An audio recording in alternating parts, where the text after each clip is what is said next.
সাল্লাল্লাহু আলাইহি ওয়াসাল্লামের জানাজা কে পড়িয়েছেন? মনে হয় যে খুব জটিল প্রশ্ন করে ফেলেছেন ভাই। নবী করিম সাল্লাল্লাহু আলাইহি ওয়াসাল্লামের জানাজার কোনো জামাত হয় নাই, এজন্য কে পড়িয়েছেন এই প্রশ্ন অবান্তর।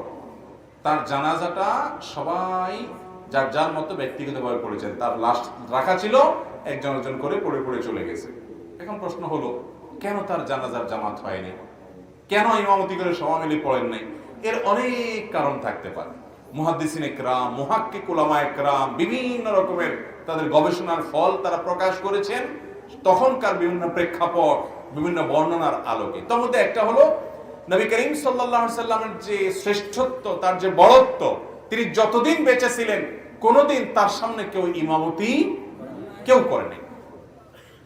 তিনি অসুস্থ হয়ে গেছেন যখন, দুজন সাহাবীর কাঁধে ভর করে যখন মসজিদে নববীতে আসছেন, আলী এবং আব্বাস রাদিয়াল্লাহু তাআলার কাঁধে ভর করে, পায়ে হাঁটার শক্তি নেই, তাদের শরীরে ভার ছেড়ে দিয়ে পাও টানতে টানতে আসছেন, ইমামতি করার শক্তি নেই। ইশারা দিয়েছেন আবু বকরকে নামাজ পড়ানোর জন্য। আবু বকর রাদিয়াল্লাহু তাআলা নামাজ পড়াতে পারেন না, যে নবীর সামনে কিভাবে ইমামতি করবে। আমাদের আয়েশা রাদিয়াল্লাহু তাআলা সুপারিশ করছেন, ইয়া রাসূলুল্লাহ, আমার বাপ নরম মনের মানুষ, আপনার সামনে ইমামতি করতে পারবে না, আপনাকে এত শ্রদ্ধা করে। তো নবী করিম সাল্লাল্লাহু আলাইহি ওয়াসাল্লাম নিজেই ইমামতি করেছেন। তার জীবদ্দশায় কেউ ইমামতি করেন নাই তার সামনে, এজন্য তার লাশের ইমামতি করার হিম্মত কেউ করেন নাই। সাহাবা একরাম সিঙ্গেল সিঙ্গেল পড়েছেন।